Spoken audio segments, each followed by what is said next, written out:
नमस्कार, स्वागत है आप सभी का। आपके साथ मैं हूं स्वप्निल और आप देख रहे हैं महारो राजस्थान। बुलेटिन में आज बात होगी वार पर पलटवार की। साथ ही बात करेंगे सीएम अशोक गहलोत की, जिन्होंने प्रदेशवासियों को कोरोना से बचने की नसीहत दी, और बताएंगे दरिंदों की दास्तां जिन्हें उनके कुकर्म की सजा मिली है। वहीं शहर शहर प्रदर्शन की भी बात होगी और साथ ही बात होगी भोले बाबा की पसंदीदा महीने सावन की। इन तमाम खबरों पर इस बुलेटिन के दौरान आपसे बातचीत करेंगे। शुरुआत करते हैं बड़ी खबर से। नड्डा, जेपी नड्डा बीजेपी के अध्यक्ष, उनके बयान पर मुख्यमंत्री अशोक गहलोत ने पलटवार किया है। उन्होंने यह पलटवार ट्वीट कर किया है। उन्होंने ट्वीट किया, राहुल गांधी जब सरकार की गलत नीतियों पर सवाल उठाते हैं तो बीजेपी नेता इतना परेशान क्यों हो जाते हैं? बीजेपी किस तरह का लोकतंत्र चाहती है? क्या कोई उनकी गलतियों को नहीं देखे, उनसे सवाल ना पूछे? मुख्यमंत्री अशोक गहलोत ने ट्वीट में आगे लिखा है, राहुल जी वही कर रहे हैं जो एक जिम्मेदार विपक्ष को करना चाहिए, जवाब मांगना, सलाह देना और राष्ट्रीय महत्व के विषयों पर सहयोग की पेशकश। जिम्मेदार विपक्ष के नाते यही तो कर रही है कांग्रेस। उन्होंने आगे लिखा है, विपक्ष को चुप कराने की कोशिश कामयाब नहीं होगी।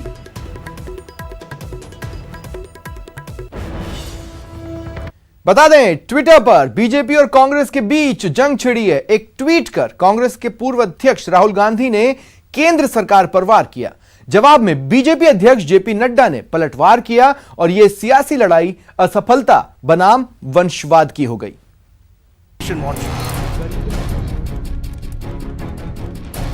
कांग्रेस बीजेपी में ट्विटर वार। राहुल ने किया सरकार पर प्रहार, जेपी नड्डा ने किया पलटवार, असफलता बनाम वंशवाद। सत्ता और विपक्ष के बीच छिड़ी ये सियासी लड़ाई ना तो नई है और ना ही अनोखी। नयापन सिर्फ मुद्दों को लेकर है। बिगड़ती अर्थव्यवस्था से शुरू हुई ये लड़ाई अब असफलताओं तक पहुंच गई है। कांग्रेस के पूर्व अध्यक्ष राहुल गांधी ने सरकार की असफलता पर तंज कसा और ट्विटर पर लिखा, कोविड-19, नोटबंदी और जीएसटी के मामलों में सरकार की नाकामियां भविष्य में हार्वर्ड बिजनेस स्कूल के लिए केस स्टडी होंगी। अपने ट्विटर में राहुल गांधी ने 37 सेकंड का एक वीडियो भी शेयर किया है, जिसमें प्रधानमंत्री के वादे और बढ़ते कोरोना को दिखाया गया है।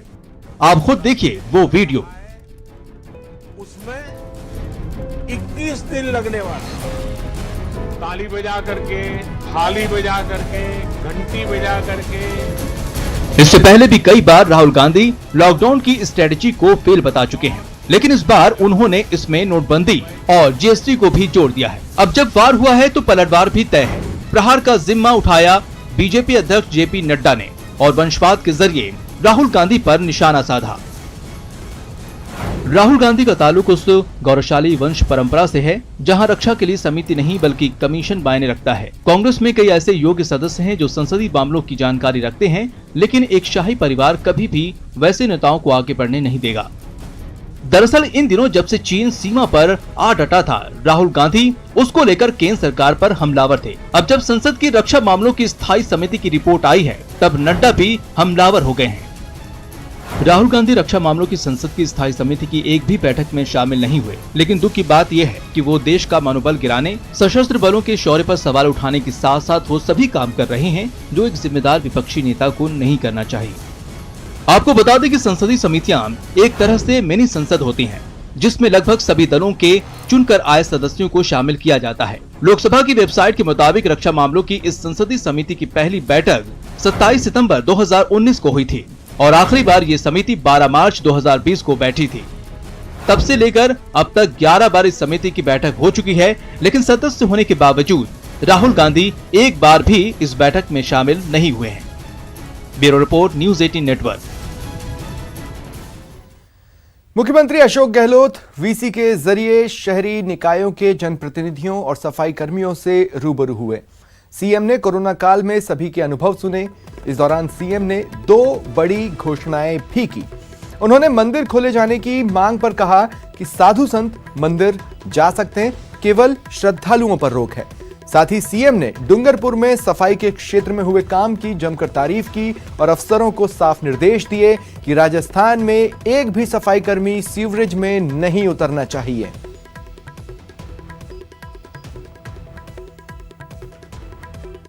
सीएम गहलोत आज नगर निकायों के पदाधिकारी, अधिकारी, कर्मचारियों के साथ वीडियो कॉन्फ्रेंसिंग के जरिए जुड़े। इस दौरान सीएम ने उदयपुर के नगर निगम के पदाधिकारी, महापौर, उप महापौर और सफाई कर्मचारियों से चर्चा की। इस मौके पर सीएम ने खास तौर पर सफाई कर्मचारियों के कार्य के दौरान आने वाली समस्याओं को सुना। साथ ही लॉकडाउन के दौरान सफाई कर्मचारियों की भूमिका की तारीफ की। वहीं निगम के पदाधिकारियों ने लॉकडाउन के दौरान सैनिटाइजेशन, राशन वितरण को लेकर किए गए कार्यों से भी सीएम को अवगत कराया। साथ ही मुख्यमंत्री अशोक गहलोत ने आज स्वायत्त शासन विभाग के कामकाज की समीक्षा की। इस दौरान सीएम ने कहा, कोरोना की लड़ाई में राजस्थान बेहतर रहा है, जिसमें हर वर्ग के लोगों ने अच्छा साथ दिया है। पूरे देश के अंदर जो राजस्थान का नाम और मान सम्मान बढ़ा है, चर्चा होती है, प्रधानमंत्री स्वयं चर्चा करते हैं। किसी भी राज्य में चले जाएं या आपके मिलने वाले होंगे, वहां बात करेंगे तो वही कहेंगे राजस्थान जिस रूप में राजस्थान ने मैनेजमेंट किया वो तारीफ के काबिल है। इसका पूरा श्रेय जाता है तो मैं समझता हूँ कि सरकार के सभी अंग, गरीब आदमी ज्यादा तकलीफ में है, उनकी हालत तो देखी नहीं जाती। जो दिन भर कमाते हैं, खाते हैं, उनकी क्या स्थिति बनती है। जो तनख्वाह पे नहीं है और ज्यादा उनकी स्थिति खराब है। हालांकि सरकार ने जिस रूप में कैश में और काइंड में जो इमदाद करी है, जो भी जिक्र किया गया आपके सामने, हमने 2,500 रुपये दिए डेस्टिट्यूट को, मजदूरों को, बीपीएल, स्टेट बीपीएल, अंत्योदय योजना के लोगों को। आपके विभाग की तरफ से सफाई कर्मचारियों को भी इमदाद की गई, 1,000 रुपये दिए गए। पहली बार मैंने मेरी जिंदगी के अंदर, आजादी के बाद में तो आप सबने सुना होगा, देखा होगा, ऐसा माहौल राजस्थान के अंदर हर नागरिक, हर कर्मचारी, हर व्यक्ति चाहे किसी क्षेत्र में काम करता होगा, प्राइवेट या पब्लिक, उन सब ने मिलकर के मैं समझता हूँ कि जितना संभव था उससे अधिक करने का प्रयास किया।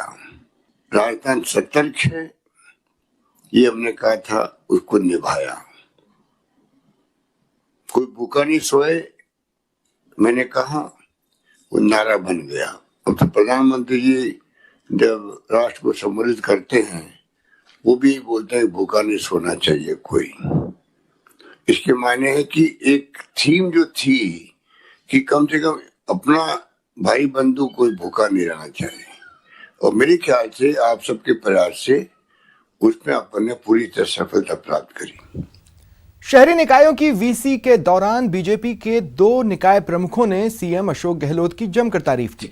इस दौरान डूंगरपुर नगर परिषद सभापति और बीजेपी नेता के गुप्ता ने सीएम को जननायक कहकर संबोधित किया। वहीं उदयपुर नगर निगम के मेयर जीएस टाक ने भी राजस्थान सरकार की तारीफों के पुल बांधे। इसका पूरा श्रेय जाता है तो मैं समझता हूँ कि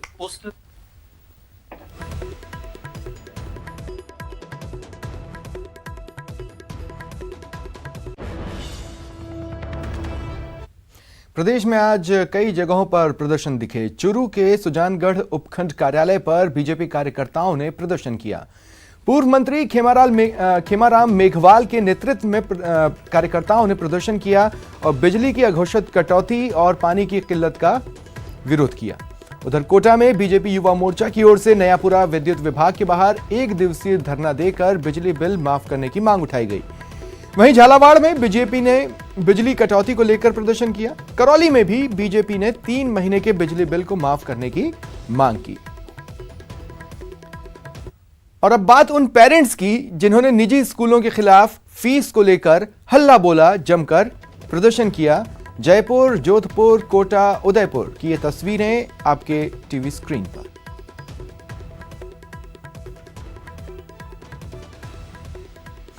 जयपुर में निजी स्कूलों के खिलाफ फीस को लेकर अभिभावकों का आक्रोश बढ़ रहा है। आज मानसरोवर के एक स्कूल के बाहर अभिभावकों ने प्रदर्शन किया। इस दौरान काफी संख्या में अभिभावकों ने no online classes, no fees और फीस लोगे तो टीसी लेंगे जैसे बैनर बनाकर प्रदर्शन किया। अभिभावकों का कहना है कि कोरोना संकट की वजह से उनकी आर्थिक हालत खराब है, लेकिन स्कूल प्रशासन फीस में बढ़ोतरी कर रहा है और फीस जमा करने के लिए दबाव बना रहा है। देखने की पेरेंट्स आए हुए हैं, जी हाँ। नो स्कूल नो फीस के लिए बात कर रहे हैं और ये वैलिड पॉइंट पे है कि एटलीस्ट अगर बच्चा स्कूल नहीं आ रहा है तो फीस में कुछ ना कुछ वेव ऑफ होना चाहिए। हाँ, मतलब मैनेजमेंट अवॉइड करना चाहता है सब सिचुएशंस को, इसीलिए इस तरह से कर रहा है, बट सुनना तो पड़ेगा जब सारे पेरेंट्स एक साथ हो जाएंगे। लॉकडाउन के दौरान जोधपुर में निजी स्कूलों के फीस वसूलने और बच्चों से ऑनलाइन क्लासेस के विरोध में अभिभावकों ने प्रदर्शन किया। शहर के कई निजी स्कूलों के बाहर अभिभावकों ने विरोध प्रदर्शन कर फीस माफ करने की मांग उठाई। अभिभावकों का कहना है कि करीब 4 महीने से स्कूल बंद हैं, लेकिन स्कूल प्रशासन ऑनलाइन क्लासेस का संचालन कर रहा है और लगातार फीस जमा करने का दबाव भी बना रहा है, जबकि ऑनलाइन क्लासेस से बच्चों की सेहत पर बुरा असर पड़ रहा है। अभिभावकों का कहना है कि फीस जमा नहीं करने पर स्कूल प्रशासन अगर बच्चों के खिलाफ कोई कदम उठाता है तो कोर्ट का दरवाजा खटखटाएंगे। एक हम्बल रिक्वेस्ट है स्कूल डिपार्टमेंट से, स्कूल अथॉराइजेशन से, कि किसी भी तरीके के ऑनलाइन क्लासेस का हम लोग बॉयकॉट करते हैं, क्योंकि हमारे बच्चे किसी भी तरीके से ऑनलाइन क्लासेस में सेटिस्फाइड नहीं, फोकस नहीं कर पाते हैं। और जब तक कोरोना वायरस से किसी भी तरीके की कोई भी इजाज़त नहीं मिलता, वैक्सीन नहीं आती है, हम अपने बच्चों को स्कूल नहीं भेजेंगे। उसके अलावा सबसे बड़ा जो हमारा इशू है, जब तक हमारे बच्चे स्कूल नहीं आते हैं, हम किसी भी तरीके से कोई भी फीस देने के लिए लायबल नहीं है। खबर कोटा से, जहां के एमबीएस अस्पताल परिसर के नर्सिंग कॉलेज में प्राचार्य पर एक छात्र के साथ बदसलूकी के खिलाफ एकजुट हुए छात्रों ने हंगामा किया, नारेबाजी की। हंगामा बढ़ता देख नयापुरा थाना पुलिस मौके पर पहुंची। छात्रों का कहना है उन्होंने प्राचार्य से बाहर से आ रहे छात्रों की स्क्रीनिंग करवाने और कोरोना संक्रमित मरीज के संपर्क में आए छात्रों की सैंपलिंग करवाने की मांग की, तो प्राचार्य ने कॉलेज परिसर में उस दौरान एक छात्र पर थप्पड़ जड़ दिया। अब गुस्साए छात्र प्राचार्य के खिलाफ कार्रवाई की मांग कर रहे हैं। वहीं से लेकर कॉलेज के प्राचार्य विष्णुदत्त यादव का कहना है कि छात्र बातचीत के दौरान बदसलूकी कर रहे थे, इसलिए उन्होंने एक छात्र को थप्पड़ मारा है। फिलहाल पुलिस मामले की जांच में जुटी है। जो हमारे विष्णुदत्त जी यादव हैं, अभी बच्चे जो उनको बुलाते हैं यहाँ पर, उनकी प्रेजेंट लेते हैं, प्रेजेंट भी रजिस्टर में नहीं लिखते हैं, एक सिंपल कागज़ पर प्रेजेंट लेते हैं और ना कोई आरएनसी के अंदर की गाइडलाइन है कि इन बच्चों की ड्यूटी लगाई जाए, कुछ लगाया जाए। सही बच्चे जो कि बाहर से घर पर चले गए थे उनको उन्होंने वापस बुलाया और जैसे ही इनको अपनी तरफ से इनको वार्ड में इनको लगा दिया गया है। मैंने सिर्फ इतनी आवाज़ उठाई सर के लिए, भाई सर इन बच्चों की जो है सैंपलिंग कराइए, बाहर से आइए, इनके लिए क्वारंटाइन कराइए या फिर जो भी व्यवस्था अपनी तरफ से कुछ इनको प्रोवाइड कराइए। तो सर से मैंने ये भी पूछा कि सर आपके पास क्या आदेश है, किस तरह से आप इनकी ड्यूटी लगा रहे हो। तो इस चीज़ को लेकर के सर ने जो है मेरे से चांटा मारा और मेरे को धमकी भी दी उन्होंने। उदयपुर की मोहनलाल सुखड़िया विश्वविद्यालय में आज छात्रों ने अनूठे अंदाज में प्रदर्शन किया और सेल्फ फाइनेंस ग्रुप के छात्रों को फीस में रियायत की मांग की। फीस पर छूट के लिए छात्र संघ अध्यक्ष चिराग चौधरी ने प्रशासनिक भवन में अधिकारियों से भीख मांगी। चिराग के मुताबिक मौजूदा हालात में भी सेल्फ फाइनेंस ग्रुप के छात्रों से पूरी फीस वसूली जा रही है, जिसे वे चुकाने में असमर्थ हैं।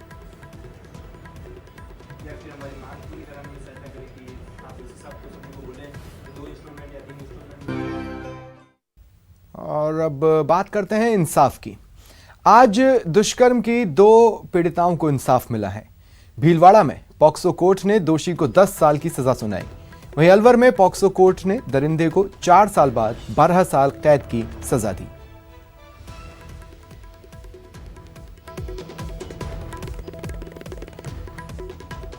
भीलवाड़ा पॉक्सो कोर्ट संख्या 2 ने आज 4 साल पुराने मामले में दुष्कर्म के आरोपी को सजा दी। कोर्ट ने आरोपी को दोषी मानते हुए 10 साल की सजा सुनाई, साथ ही 20,000 रुपए का आर्थिक दंड भी लगाया। दोषी युवक ने 4 साल पहले शाहपुरा थाना क्षेत्र में एक युवती के साथ दुष्कर्म किया था। कोर्ट ने आज 21 दस्तावेज और 11 गवाह के आधार पर दोषी मानते हुए 10 साल की सजा के साथ ही 20,000 का जुर्माना लगाया। दिनांक 2/3/16 को पुलिस थाना शाहपुरा में पीड़िता ने एक रिपोर्ट पेश की, जिसमें राजेश गुजर कांसो का खेड़ा शाहपुरा ने उसके साथ बलात्कार होना बताया। थाना शाहपुरा ने आरोप पत्र पेश किया पॉक्सो संख्या 2 में, जिसमें न्यायालय ने आज उक्त प्रकरण में अभियुक्त राजेश को 10 वर्ष का कठोर कारावास तथा 20,000 रुपये जुर्माने से दंडित किया। अलवर की पॉक्सो अदालत नंबर 2 ने आरोपी को दोषी मानते हुए 12 साल की सजा सुनाई। कोर्ट ने दोषी को 13 साल की छात्रा से दुष्कर्म के मामले में 12 साल की सजा सुनाई है और 20,000 रुपए का अर्थदंड भी लगाया है।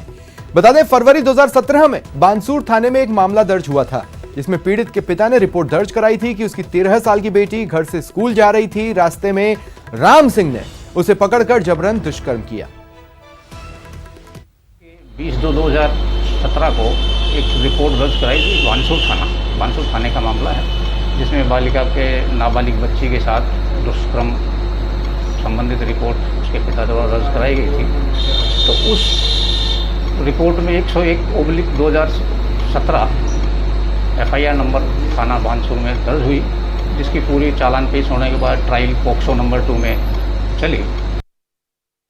भारत और चीन के बीच सीमा पर पिछले कई हफ्तों से तनाव की स्थिति है।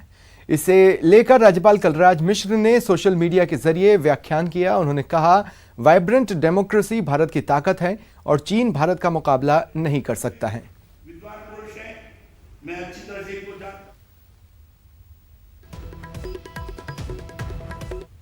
जयपुर के दुर्गापुरा में मौजूद कृषि प्रबंधन संस्थान से प्रधानमंत्री फसल बीमा योजना के प्रचार प्रसार के लिए वाहनों को रवाना किया गया। कृषि मंत्री लालचंद कटारिया ने हरी झंडी दिखाकर वाहनों को रवाना किया। इस मौके पर प्रमुख शासन सचिव कृषि कुंजीलाल मीणा और कृषि आयुक्त डॉक्टर ओम प्रकाश भी मौजूद रहे। इस दौरान कृषि मंत्री लालचंद कटारिया ने कहा कि हर साल प्राकृतिक आपदा की वजह से प्रदेश के किसानों को काफी नुकसान उठाना पड़ता है। उन्हें इस संकट से राहत देने के लिए केंद्र सरकार ने प्रधानमंत्री फसल बीमा योजना शुरू की। 15 जुलाई तक किसान फसल बीमा के लिए अपना आवेदन कर सकते हैं। देखिए, प्रधानमंत्री फसल बीमा योजना है, उसकी जानकारी किसान को मिले, किसान उसका लाभ उठाए। भारत सरकार ने भी गाइडलाइन में जो चेंज किया है, उसकी जानकारी किसानों को देने के लिए एक अवेयरनेस प्रोग्राम है पूरे राजस्थान के अंदर। आज ये रथ रवाना किए गए हैं, इसकी शुरुआत जयपुर से की गई है।